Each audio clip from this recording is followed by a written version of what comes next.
I'm going to start recording. We are now recording. And then I wonder if I can go live now. Okay, I'm going to start to go live. Okay, yes.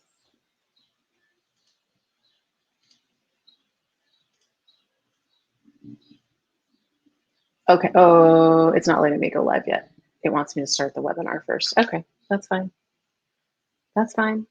I'll wait. This is so fun. You wait and you're just like, who's gonna be here? What's gonna happen? So I did write you an email. I'm not sure if you got it, where I was like, oh yeah, and then there's Facebook did. people. I saw it. Yeah. I forgot about the Facebook people. Yay. Okay. Actually, in my response, I was like, oh, and actually there's people over here too. Yeah, like over here. Yeah, I forget that I do that. So it'll be good, and it's nice because we've got hop-alongs in the room itself. Oh, I'm streaming on YouTube apparently. Yeah, it says that at the top.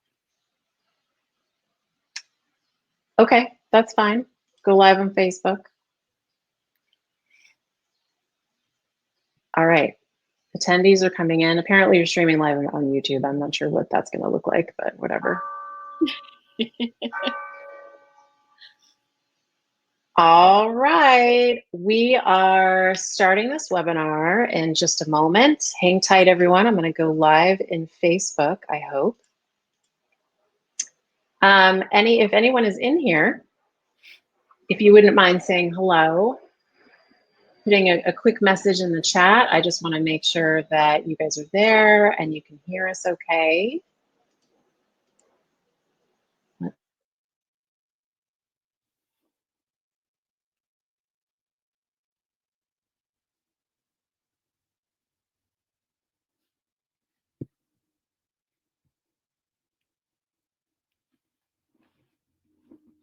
Can you still hear me, Tara?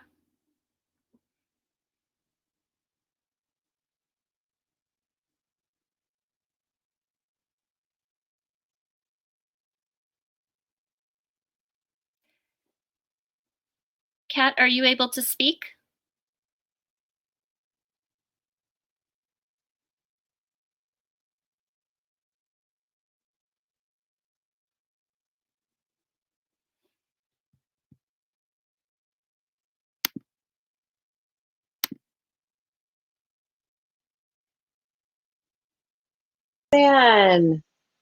So Kat is there. We are streaming into Facebook, I'm hoping. Yes, we are streaming in Facebook. Okay, so it sounds like Kat can Rosanne is working on joining us. Kat, how you doing? Rosanne, you're back. Yes, I'm back. Can you hear me? Okay, I can hear you fine. Okay. Awesome. I'm not sure what happened. That's okay. I'm just testing here. So it sounds like, Kat, you can hear me, but you aren't able to talk. Is that correct? Okay. Interesting. So I enabled the mics. Oh.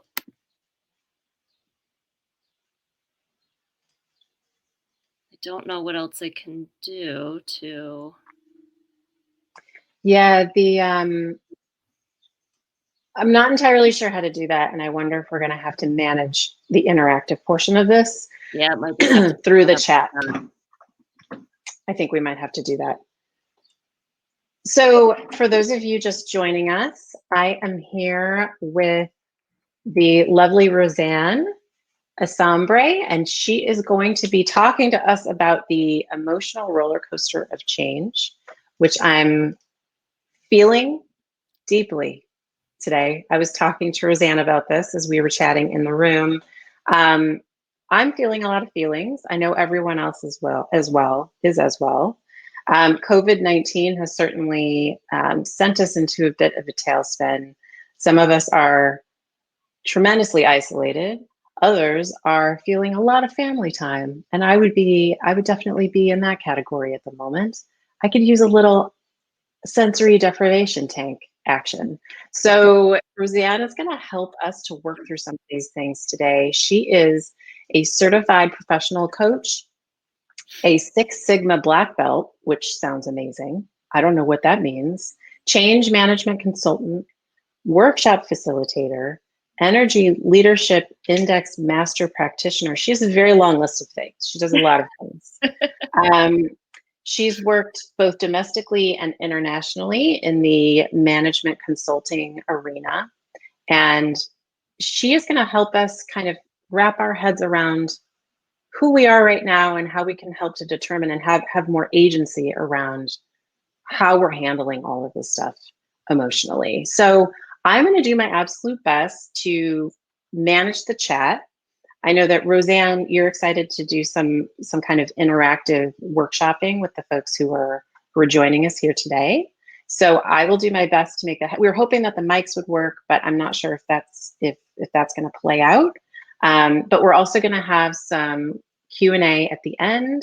So stay tuned for that. I'm going to peek in at you guys on Facebook, and then I will be here on the webinar to help out as best I can. And without further ado, I have Rosanne here. I'm going to mute and make myself disappear, but I know I will be here. Thank you so much for joining us today, Rosanne. I'm really excited. Thank you for having me, Tara. I appreciate it. Okay.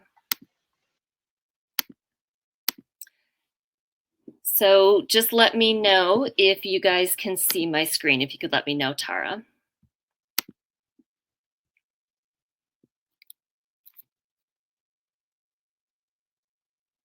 You're on mute still, Tara, if you're speaking. Oh, I was writing in the chat, but then I realized you can't see the chat. I can see your screen fine. And Erica is here and Chris is here as well. Hi, guys. Thanks for popping in. Yes, I can see your screen. Okay, perfect. Thank you. All right, so welcome everybody. We're going to today talk a bit about the emotional roller coaster of change. So we'll start with how everybody's feeling. So there's definitely going to be interactive sections of this, and how's everyone feeling is going to be one of them. So apologies for you guys not being able to speak. We've enabled it in the webinar, so we're not sure why that isn't working. So if you could please type in your answers via chat, and Tara can speak those to me so we can get them up on the screen as we're going through the interactive pieces. So from there, we'll talk a bit about a change curve model, talk a bit about the 5 stages of grief, and then we can go into who you're choosing to be during the pandemic, and then we can wrap up with a free offer and additional questions that may come up at the end. So this is intended to be interactive, so if you have questions throughout, please feel free to put them into the chat. Tara's monitoring that and can definitely speak up and ask those questions, and we can talk about them as we go. So if we start with, how is everybody feeling about the changes experienced from the pandemic? So who's going to be the first brave soul to type in how they're feeling in the chat? I can tell you how I'm feeling. Go for it. Are you ready? Yep. I am feeling like a fractured human. I'm feeling like I cannot concentrate. I'm feeling depleted and exhausted, and the uncertainty is very difficult on a number of levels. Does anyone else have any other? Let me know, you guys, in the chat if you have anything else you'd like to add. Brenda says, I'm feeling at times that I can't do this. Kat is feeling frustration. I feel you, Kat. I also feel a lot of frustration. Yes. Okay, so can't do this, frustration. What else? Overwhelm. Yep. Overwhelm's a big one. Yep. Erica says, I feel vulnerable to any emotion, which held to the yes. All right. Thank you for being vulnerable, Erica. Yes. Vulnerable. And Joe says, when will it end? Yep. When can we get back to normal? That's what everybody wants to know. Yep. Okay. And Chris, Christina Miller, I know her as Chris because I know her. She says, I was let go from my safety net full-time job. And as a solopreneur starting a business in the middle of a pandemic, I am stressed and fearful. Okay. You're being very brave, Chris, and I'm sorry to hear about the change in the full-time safety net. Can understand that. And very brave of you to start your own business during the pandemic. Mm-hmm. I'm actually starting mine as well, so I hear you on that, stressed and fearful. Okay. Anything else people are feeling? I'm not see- Oh, we have Erica says FOMO. So that's fear of missing out for those of you who don't know that little term. She says, worried that I will not have made the most of this pause. And she's also starting a business too, as you know. Okay. Yes. Understandable. You're worried So about that. guilt too, it seems, right? Like that guilt of not taking advantage of the time or feeling like we need to be more productive, right? Yes. Yes. We have all this time on our hands. We should be doing something with it. Yes. Yep. Thrilled to be feeling that. Yep. Anything else? I think that's it. All right. So let's talk a bit about the Kubler-Ross change curve model. So this is typically used within organizations when there is a large change going on. Either they're reorganizing into different structure for the company or organization, or they're implementing a large system implementation across the entire company, or there's a new process they're rolling out. However, this applies to any large change in a person's life as well. So this is kind of a way of how people feel over time when a large change comes into their life. So on the y-axis, you can see this is how the morale and competence of folks are throughout a change. So if we start in the lower left corner, people feel shock initially, right? Oh my God, I can't believe this happened. And out of any change out there, the pandemic certainly took quite a few people by surprise. So it's very natural to be feeling that shock initially. From there, you can see people move into denial. Oh, this can't be happening. This isn't as bad as we think it is, right? Try to put the head in the sand, try to go back to the way things were. I'm just going to bury my head, do my job, forget this is happening. And when they're in denial, the morale and competence actually starts to go back up because they're just trying to go back to that old way of working. Eventually, though, people start to realize, oh my God, this change is here to stay and I have to deal with it. That's when the frustration and anger start coming up because they realize things really have changed. Life really is going to be different. And when that realization occurs, the morale and competence starts dropping back down. The lowest point the person's going to feel from that change is depression. Low energy, apathy, low mood. How long a person spends in this depression really is up to each individual. It can be short, it can be a really long period of time. It just depends. And this is the lowest point for folks whenever a change occurs. Their morale and competence is going to be at the lowest. At some point, though, people start coming out of that and they start to experiment with their new reality. So in this case, they're starting to think about, all right, how am I going to safely get groceries given COVID-19? What am I going to do with my family now that we have all this extra time together? So they're starting to experiment with the new way of working in the new situation.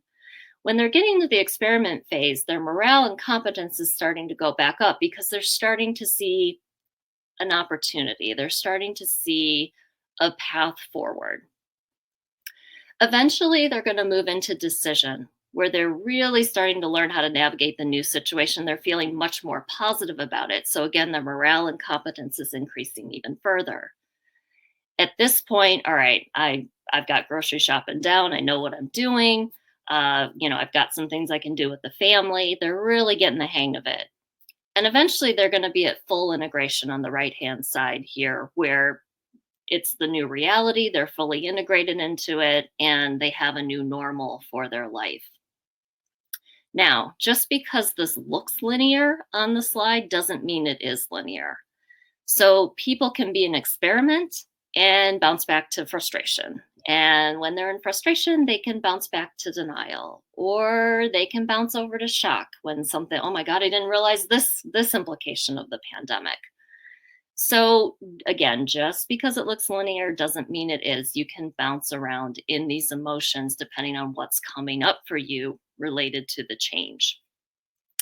So if we relate this back to the myriad of emotions that everybody was responding with as to how they're feeling with the changes from the pandemic, you can see it's a wide range of emotions, and that's very normal to be experiencing a very wide range of emotions when any change comes about.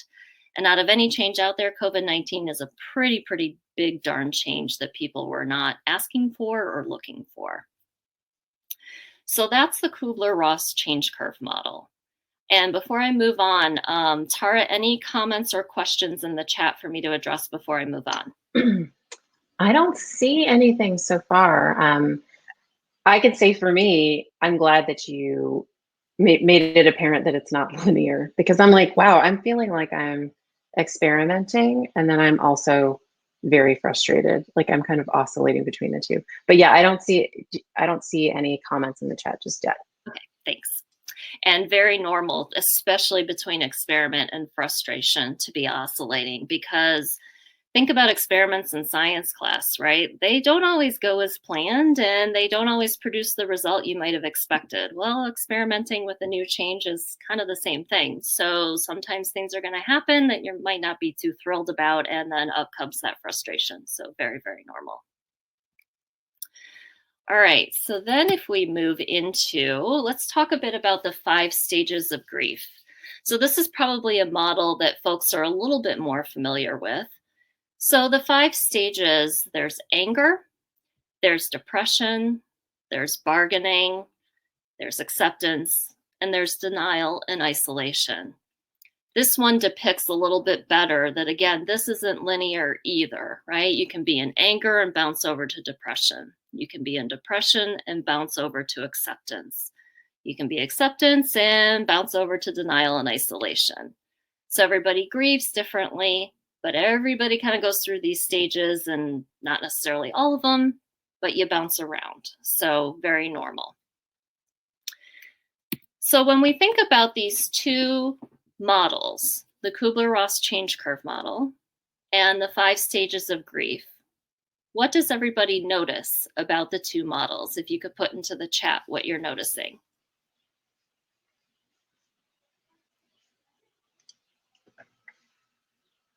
I'm noticing that I see depression on each. Yep, depression and is definitely denial, of course. Yeah. Yep. Yep. Depression is on both models. That's what Kat says. That's what they all integrate at the center, says Chris. Yep. What else did people notice?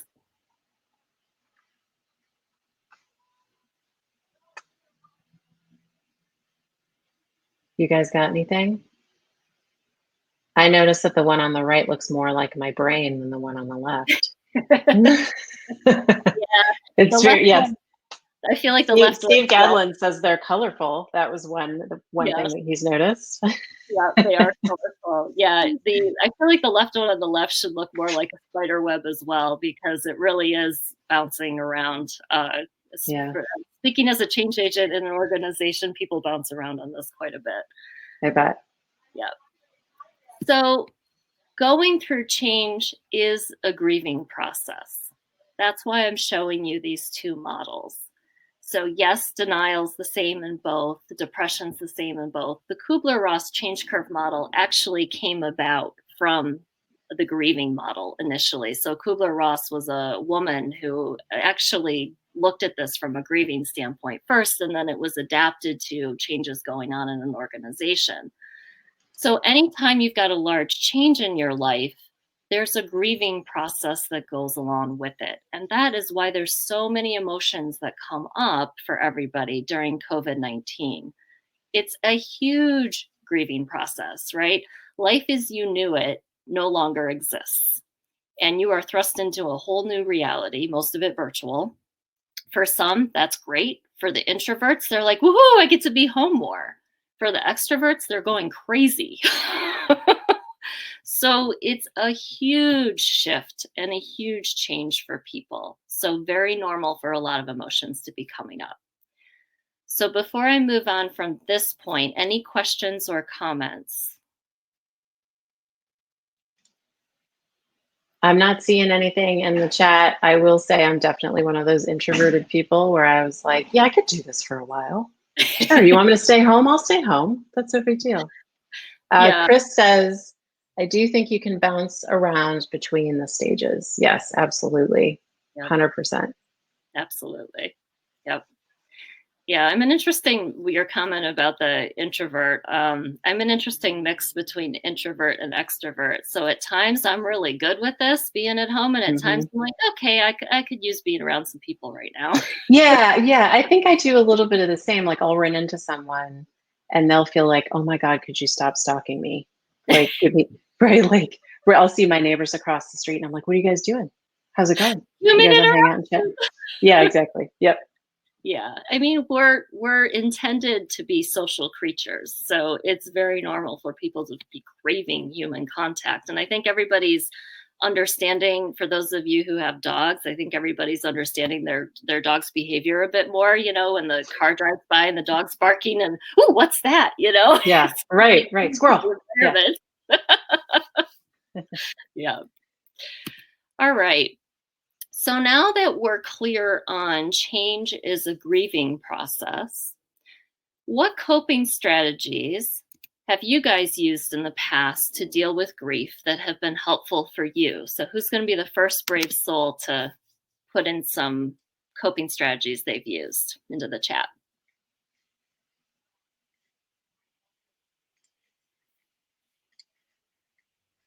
Anyone? Roseanne, can you hear me? I just got an alert that you can. Okay, great. I can hear you, yes. Okay, so Chris says, I become laser focused on something productive in my life. Kat says that she shares stories and experiences. I think that's so lovely. I identify deeply with both of those. Erica says, just letting oneself be sad. Yeah. Brenda says, reaching out to others and walking and crying. Sister, I hear you. Okay, Yeah. walking, crying. Yeah. Okay. Anything else? Chris says lots of ice cream. Yes, please. Yes. Journaling, self-care. Kat says baths. I wish I could take a bath. My bathtub is disgusting. I have kids and a puppy. Oh. Don't you feel bad for me? But yes, I would imagine a bath would be very nice. You can get one in right after you clean it before anybody else uses it. Oh my God, it's impossible. It's like cleaning the bathroom. Then 5 minutes later, there's piss on the floor. It's crazy. Yeah.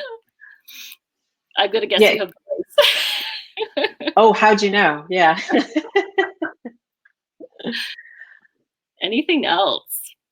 I would say for me personally, it's watching the most ridiculous videos I can find. So there's actually a Chris Pratt bloopers reel from Parks and Rec that always makes me happy, and it's like a snort out loud kind of. So those are the things that I gravitate toward to just kind of snap myself back into a better state of mind. Kat also says escapism type novels. Oh yeah, absolutely. And Chris has been using the time to read, which is fantastic. I wish I could say the same for myself, but I am finding it really difficult to focus. It's actually very hard for me to read right now.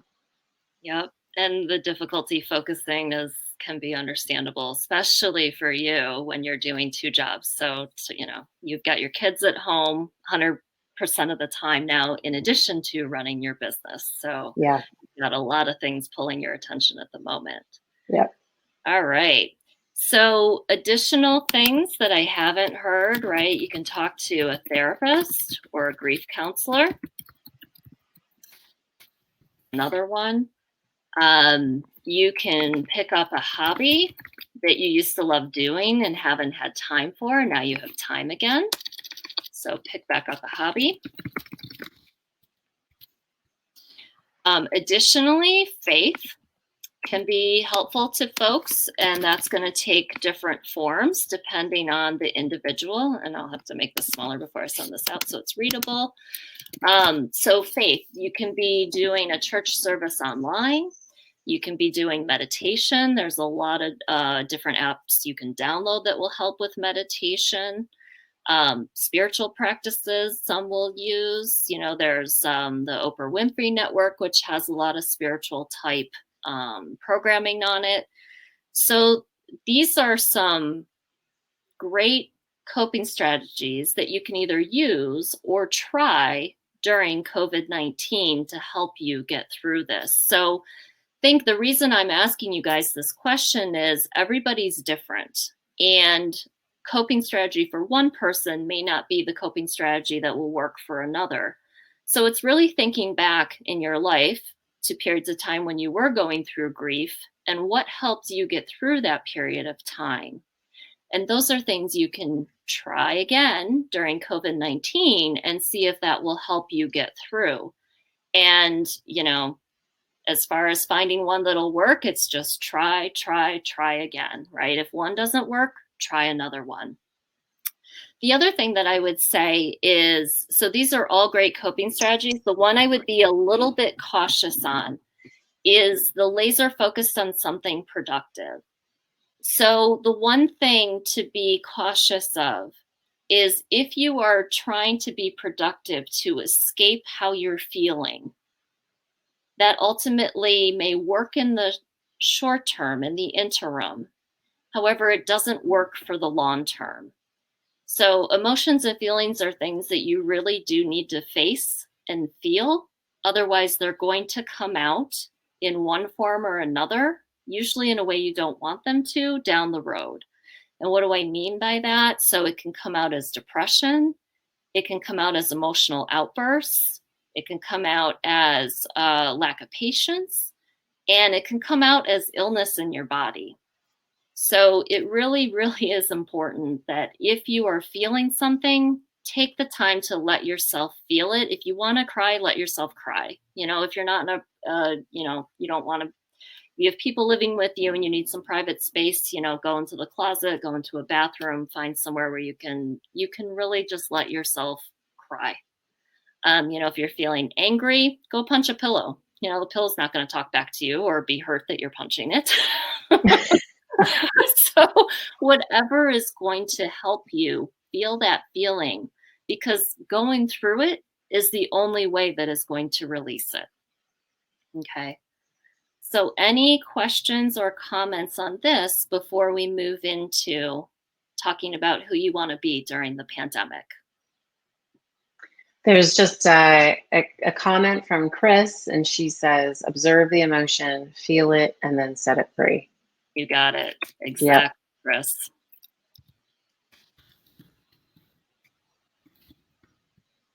All right. Anything else before I move on?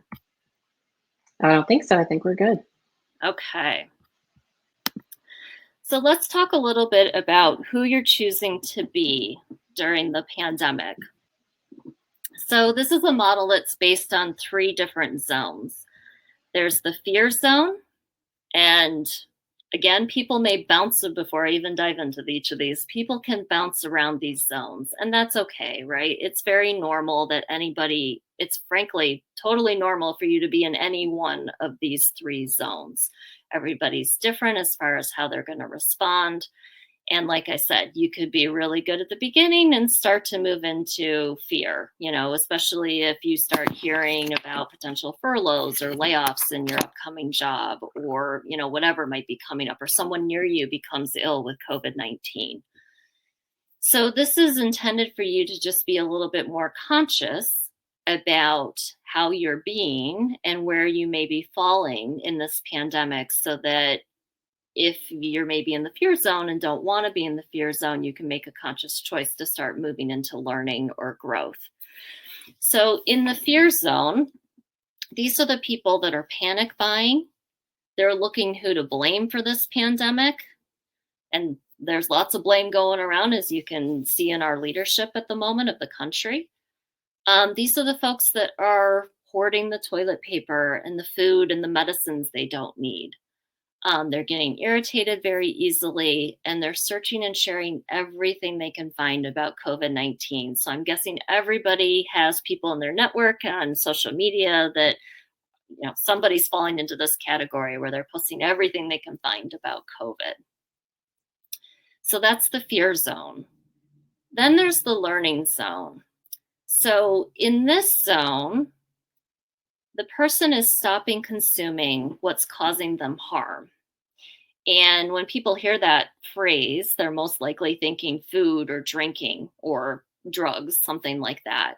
It's not only that, it's the things you surround yourself with in your environment. So it's the news you're taking in, the people you're choosing to hang out with, etc. At this stage, people are starting to let go of control. They're making a program for themselves on how to make use of the time. They're looking for opportunities. So they're starting to look around and go, okay, what opportunities are here for me in this new world that we're living in?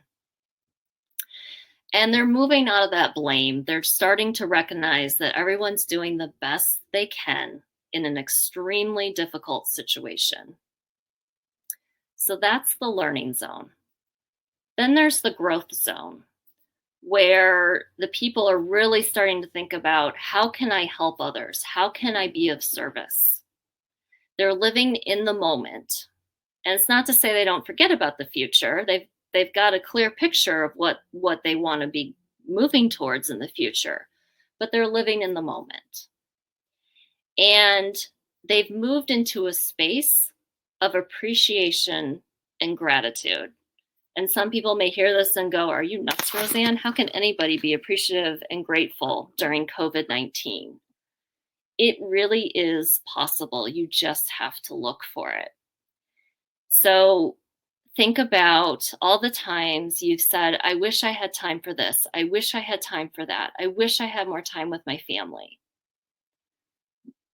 This is a time where you're actually being given that. So you can choose to be grateful for that, and some people are. And granted, some people are very frustrated they have all this time with family, and that's valid as well, right? It's a wide range of emotions. But it's really being appreciative for what you do have, right? We have a roof over our head. There's a lot of people in the world who don't even have that. We have food. We have food in our homes, most of us, for a couple weeks. There's a lot of people in the world who don't even have that. So it's really being appreciative and grateful for what you do have, especially if we have our health, right? We're healthy right now. So before I go any further, any questions or comments on this model? I'm not seeing anything in the chat yet. I do have a quick question from myself. I would like to know, how do you focus? So in the growth zone, you mentioned live now with a clear picture of what's next. With all of this uncertainty swirling around us, how would you recommend that people frame that what's next? You know what I mean? There's a lot of folks who sort of, they live for the next road trip or the next exotic vacation or the next opportunity to visit friends and family, like those kinds of things. To look forward to. Yeah, exactly. Okay. So it's pivoting. This is a word we're hearing a lot in the business world right now, right? Yep. So it's pivoting to the new reality and asking yourself, what is the thing you can look forward to in the future for you? Because it's going to be different for each individual. And I know a lot of times people would answer that question in the past with a cruise, a vacation. Those aren't necessarily things we can do right now. Mm-hmm. So it's getting into the right side of your brain, which is the more creative side, and getting creative about what is something I can look forward to in the future. Is it there's someone in your family who's going to be celebrating a 90th birthday? Can there be a birthday party celebration planned that's done over Zoom, right? Obviously, it's different these days. But getting creative about, okay, what's something coming up that could be exciting for me to focus on and look forward to and do some planning for. So that's Or maybe even, sorry to interrupt, maybe even redefining what success means, or maybe setting personal goals for yourself that you could try to hit. 100%, 100%. Cool.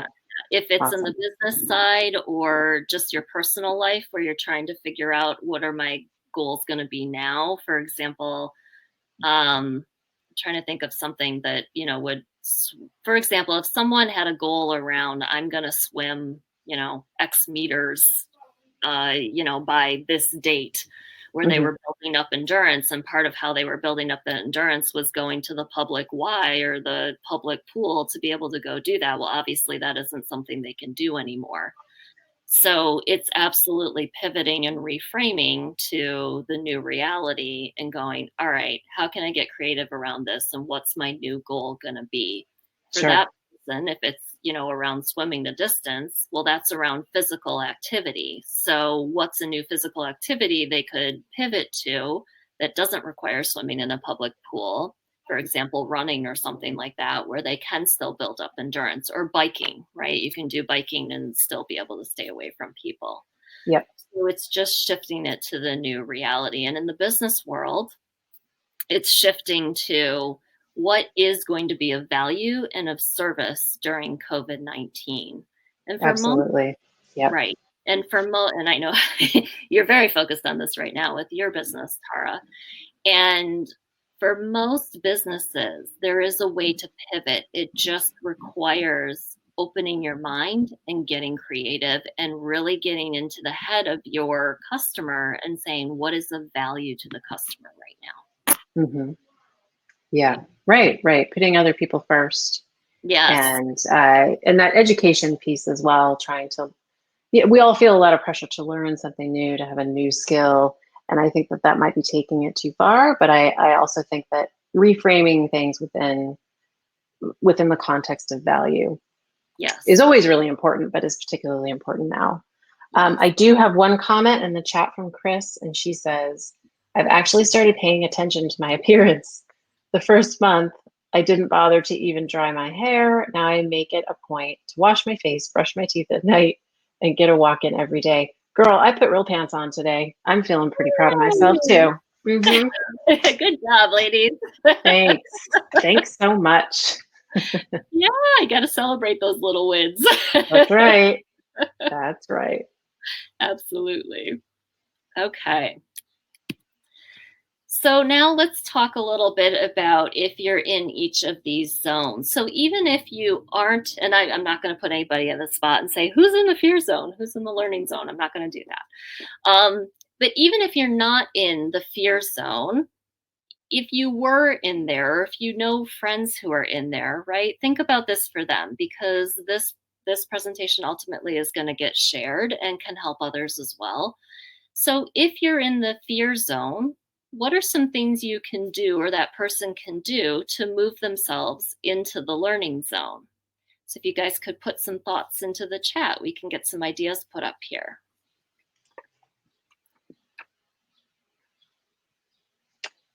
Maybe put I think about the search and share everything I can find about COVID-19, and maybe putting a curfew or a time limit on the amount of time you spend obsessing. Brenda suggests speak with others that are more positive. Absolutely, right? Surround yourself with positive folks who are going to mirror back to you what you need in your life. I think that's a really, really good one. Kat says, reach out to people and look for resources. Nice. Yep. Chris says, I'm just the opposite about COVID-19. I check the stats once a week and let it go. Yep, I am. I like to bury my head in the sand, and to a certain extent, I'm just like, I'm going to do what I can. to stay safe and follow the rules, but I don't want to know every gory detail. Okay, nice. So curfew, time limit on obsessing on the pandemic, speak with others who are more positive, reach out to people, look for resources. And well, so one thing that really resonates, sorry, I feel like I'm like so excited about this today. The one that says I act like a victim looking for who to blame. I'm seeing a fair amount of that.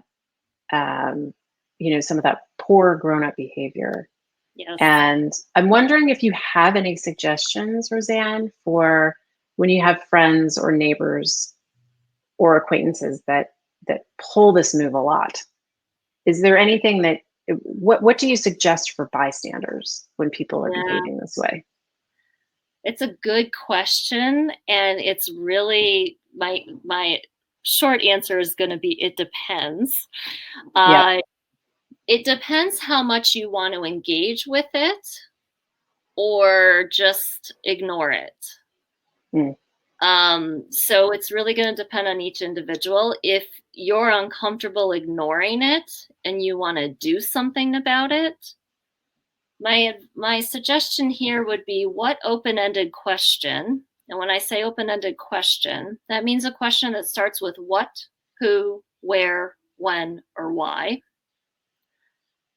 What open-ended question could you ask to raise their consciousness a little bit about the blaming behavior they're doing? So for example, you could ask the person, what value is blaming so-and-so going to bring right now? You could ask, how much energy are you spending blaming this individual right now that maybe could be spent on other things like your business or your family or etc. So it's really, and it's easier said than done. And you kind of got to gauge too how the person's going to take it, right? Some people aren't going to want to be asked open-ended questions. Yep. So, and that comes back to how much do I really want to put my toe in the water on this? Yeah, I think I have my answer, and the answer is ignore it. Okay, thank you. You're welcome. I tend to be one who is less able to ignore it, so I do engage. But you got to be ready for any response you may get from it, and generally when I'm going to engage, I've prepared myself for whatever I might get. And just, I know that whatever response, it's more about them than it is me.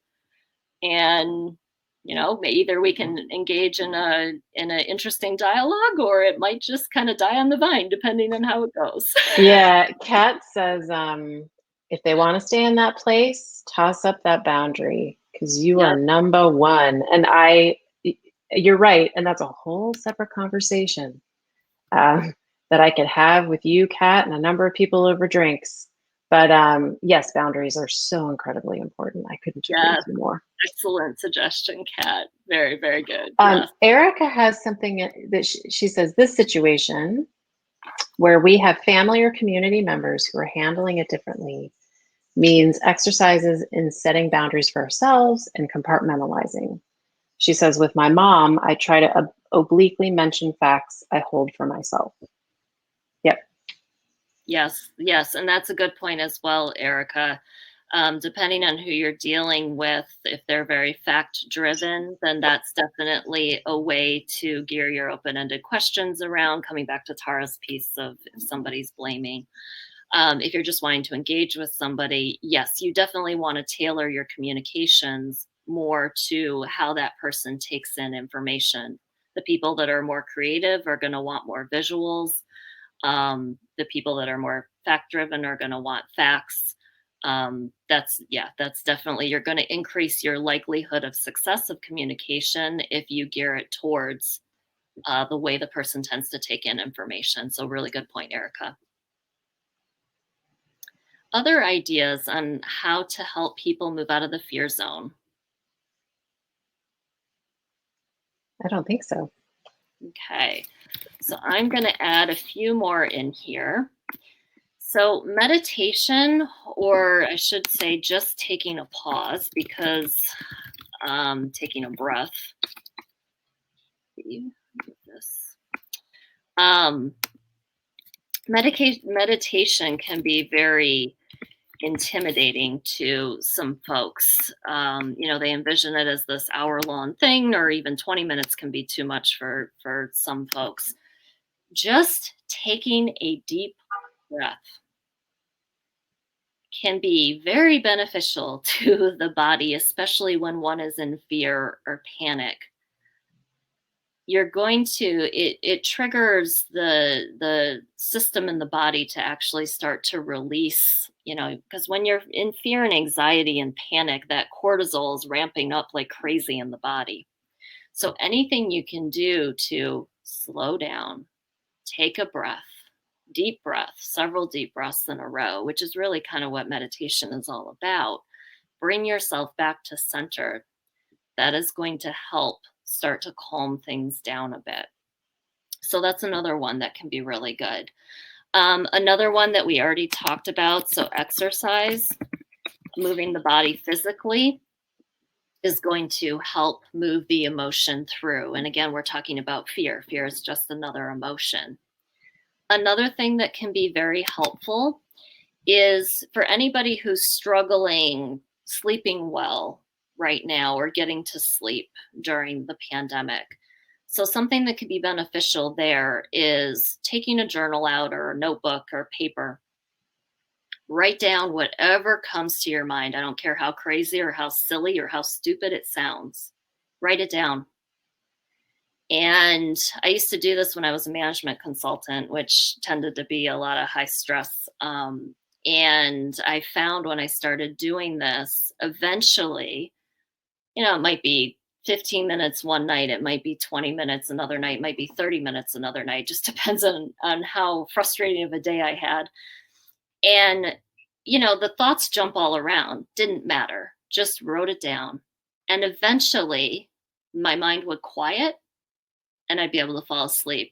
And my sleep through the night was much more consistent and solid and more restful. So that's another thing that folks can do too. And again, so it's like a little downloading of your thoughts then, or like, yes, totally a download. That's awesome. That's really interesting. And the other thing it does is there's a lot of time, it kind of depends on how conscious the individual is. A lot of times there's a lot of thoughts rolling around in the head that people don't realize they're rolling around up there. Because the way it works is every feeling we have, what comes before that feeling is the thought in our mind. The thought always comes before the feeling.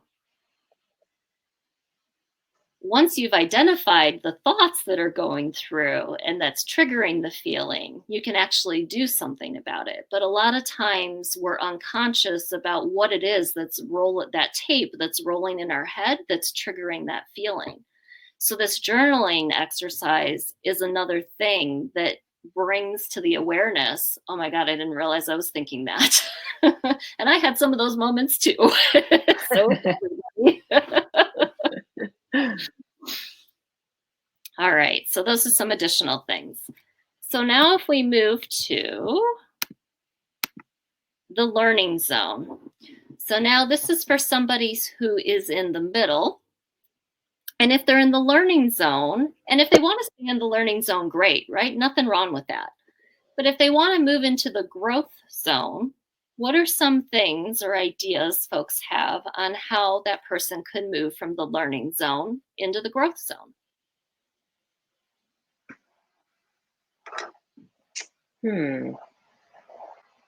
Would experimentation be one of those things? Yep. Okay. Definitely. What else?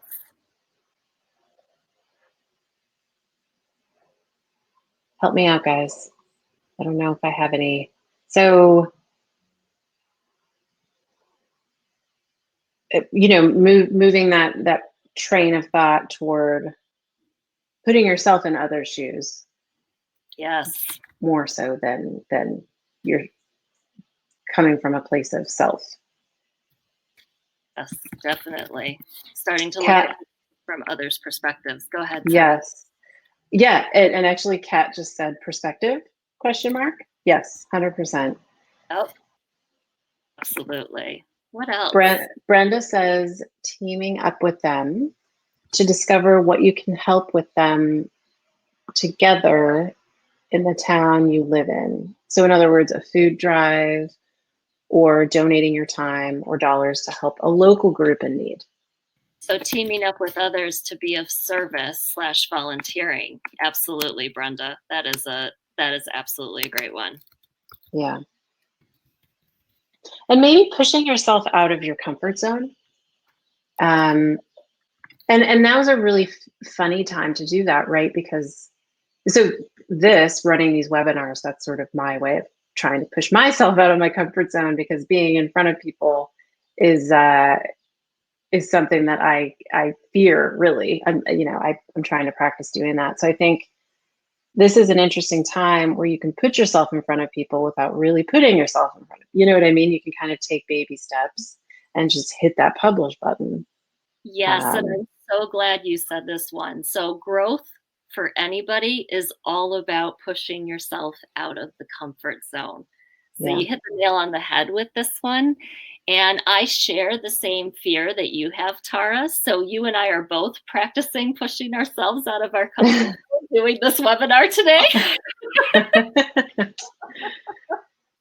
Yeah. So definitely pushing yourself out of your comfort zone is an excellent thing for moving into the growth zone. What else? Yeah, and trying to ignore that that negative self-talk, right? Like that, the imposter, that's always on my shoulder telling me that I can't do X, Y, and Z for whatever reason. Kat also says forgiveness for yourself and others, which is awesome. Absolutely. Excellent. Anything else? Let's see. You guys have anything else? Chris also mentioned doing a body and mind scan, which is kind of speaking to the previous slide. She says, whenever something panicky or stressful happens, she does, and that speaks to mindfulness, right? And then kind of goes back to that meditation concept. Simplifying and trying to take everything down to its very essence is so much more difficult than you would think, and does so much for you and for your mindset. Yes. So body mind scan is definitely one someone can do. I would say that's probably more when they're in the fear zone. That being said, so that's if they're in panic, because I apologize, Tara, I can't remember if you said she had said in her comment, like when someone's in panic, or if you just added that. If they're in panic, then they're in the fear zone. So the body mind scan in that case would be on that fear zone moving to learning zone. But you can still do, to Brenda's point, you still can do a body mind scan when you're in the growth zone, because that is really good. Even if you're not panicked, it's an excellent way to check in and go, is anything going on here that I'm a little unconscious about? Because what happens when we're super busy, especially at work, we go, and we tend to push down any feelings or emotions that are coming up, or, people might have a bit of a dull headache and be ignoring it type thing. So doing a body mind scan can definitely put you more in center and more in touch with, oh, actually something is bothering me. What's bothering me? And, let me actually focus a little bit on that so I can resolve it and focus my energy elsewhere. So actually, Brenda, I'm really glad you brought that up. I'm probably going to put it on both slides. So that was actually Chris. Not that I'm expecting you to. Sorry, Chris. No, I mean, it's very hard to keep these things straight. Yeah, that was Chris. She says she does that every morning and every night. Awesome, Chris. Yeah, that's an excellent exercise. Anything else? I don't think so. Okay, so one additional one I'm going to add here, and folks may have heard of this before. I'm just typing it before I start speaking. So there's something called a gratitude journal that some folks have probably heard of, and for some this may be new. So one way you can practice being more grateful and appreciative is to start the practice of a gratitude journal. So every day, whether it's before you're going to bed, whether it's when you get up in the morning, whether it's at your lunch hour, it doesn't have to be a physical journal. It could be an electronic journal as well. It could be on your phone. Write down 5 things you're grateful for that day. And if someone listening to this hasn't done this before, you may find it's actually very difficult to come up with 5 things to be grateful for, potentially, depending on who you are. And that's okay if that's the case. If it's difficult, that's actually a signal of, oh, my gratitude muscle's a little weak. And this is a practice you can do to strengthen that gratitude muscle. Why would you want to strengthen a gratitude muscle? I don't know how to say it other than the more gratitude and appreciative you can be and put that energy out, the more things will come to you that you will be grateful and appreciative for. It's kind of the law of attraction of the universe that seems to be in play here.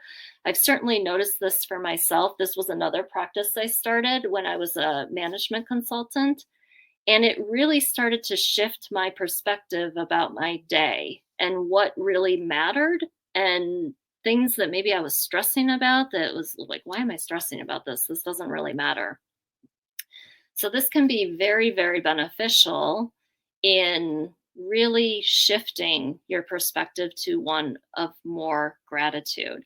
Now, it's not something to do once or twice and then stop. You know, this is something to do for at least a month, if not longer, and see, you know, just try it for a month. The reason I'm saying a month, it typically takes 30 days to form a new habit. So try it out for 30 days. Notice what changes for you after that month. You may find, oh my God, this is really shifting and I'm feeling much better. I'm going to keep doing this. Or you might find maybe this isn't for me. Totally fine, right? Worth a try. I've actually shifted this practice. And the other thing that you can do with it is I'm sleeping very well, but occasionally I might not have exercised enough that day and might take me longer to fall asleep, or I might wake up in the middle of the night and you know, my cat jumped on me or something, woke me up and got the cortisol going. So it might take me a little bit to fall back asleep. What I do is in my head, I start thinking, what are 5 things I'm grateful for the day before? Usually when I get to the 3rd item, I'm asleep. And the reason this is another thing too that's really great to focus on is your brain can't be in fear and anxiety and gratitude at the same time. It's not really possible. So if you are one of those people that are having trouble sleeping right now, it's because you've got a lot of fear and panic and anxiety going on. Shift the brain's focus to gratitude. Really start thinking about what are you grateful for. And if you can keep your brain focused on that, because it's going to want to keep taking you back to that panic, fear, and anxiety, because that's where you've been, right? It's the route that's been laid down in the brain. But the more you practice, the more easier it'll be to shift over to gratitude. And that'll naturally start shifting your body to calm down and hopefully enable you to fall back asleep. So that's another tip there. All right. I have I've heard so many things about gratitude journals, right? When I saw that go up, I was like, yeah, I've heard the gratitude stuff before. What's really interesting to me about how you've kind of reframed this, at least for me, is thinking of it as a muscle and a practice. And also the comment that you cannot be losing your shit while you're also being grateful. I had never thought of it that way before. That's really interesting. Yep. Excellent. I love it when people do things they haven't thought of before. Awesome. All right. So with that, hopefully this time together that we had today, I hope you feel better knowing that what you're feeling is a normal emotional response to change. And this pandemic is a significant amount of change for everybody. And I'm sorry to say, I don't think it's going away anytime soon. We are going to have a new normal for the next year or two or so. So this is a tremendous, tremendous shift for everybody. And additionally, I hope you've come away with some reminders or additional coping strategies that can help you through COVID-19. And now that you've thought about, okay, do I want to be in the fear zone, learning zone, or growth zone? Hopefully you can more consciously choose which zone you want to be in during this pandemic and have some ideas on how to help move you into that zone if you're not already in the zone you'd like to be in. So with that, if anybody's interested in a free hour of coaching or consulting or just learning more with me, please feel free to email me and reach out, mention this webinar. We can set up a time for a free hour of coaching or consulting. So my email's up on the screen there. And the other thing you can do, you can go to my website to check out the blog, sign up for the latest blog posts, news, and any special offers. With that, unless there's any other additional questions, Tara, that you've got in the chat there. I am going to give you guys a second to pop in. Chris says, very interesting and insightful. Thank you very much. I completely agree with her. Thank you so much for your time today, Rosanne. And for those of you who want to connect with Rosanne, I'm going to put this stuff in the group as well. I'll put this in the Alchemy Business Accelerator group. All of her details. Did you say an hour of free coaching? I did. Holy monster chili, that's very, very generous. And that's an offer that's really hard to pass up, I have to say, if you can find an hour, right? Some of us have that time, some of us don't. That's wonderful. I want to encourage you guys to take advantage of that. Also, Rosanne, she's in a women's networking group with me, which has been very, very valuable. If anyone's interested in learning more, please reach out to me. But this was so wonderful. Oh, I had a quick question for you, Rosanne. Sure. Will this be, sorry, the bells are chiming outside my office. Will the slides be available? Because I know you put some stuff in that the group kind of contributed to. Yes, okay. So the slides are going to be available. Obviously, I'm going to clean up the responses so they're readable. But yes, the intention is for this to be a takeaway for folks to use. So this will Perfect. Yep. Great. Okay, so we can send out an email / we can stick that in the Alchemy Accelerator group as well. You got it. And well, with that, oh, yep. Sorry, Tara. I just want to say. No, go ahead. We do the closing there. I just want to say to everybody, thank you for joining. And, I'm glad if this was of help. So again, I'm just being of service here. So that is the intention, is for this to be helpful. And everybody stay well. That was the other thing I wanted to say, and do what you can to get yourself into a healthy mindset where you're feeling comfortable through this new normal that we have. And lean on your community. No, don't be sorry. Lean on your community. Reach out to folks that you know that you can really see eye to eye with. It's nice to get a new perspective from others, and just try to take solace in knowing that we are all struggling with this in some way, shape, or form. And this is, again, Rosanne's presentation is a really wonderful tool to have in your back pocket and to reference. I know I certainly will be. This was awesome. Good. Awesome. Thank you so much, my dear. You all right. Well, yeah, this was awesome. Thank you. And thank you everyone for participating, and let us know if you have questions, and I hope you all have an awesome weekend. Yes. Take care, everybody. Bye. Ciao.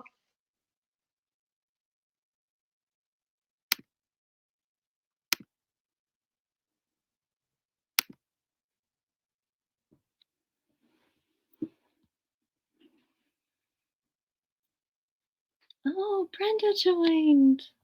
That's cool.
I